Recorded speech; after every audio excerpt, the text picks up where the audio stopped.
Good day everyone, magtest lang tayo ng unit na binili ni Sir Rap Rudio of Lucena City. So ang binili ni Sir is isang green gas and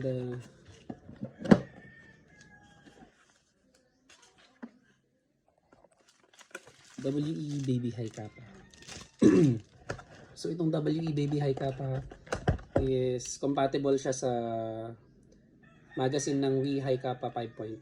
Pero itong magazine ng Baby High Kappa is hindi siya compatible sa WE High Kappa 5.1 kasi mas maiksi ito. Test lang natin yung magazine kung may leak.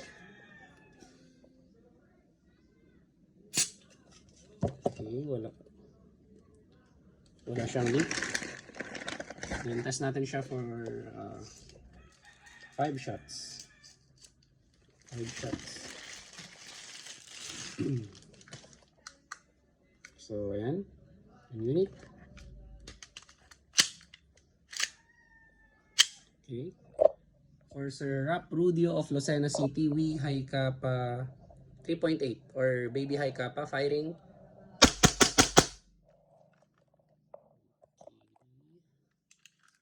Wala ng BBs. Wala na rin BBs. Thank you very much, Sir Rap Rudio of Lucena City.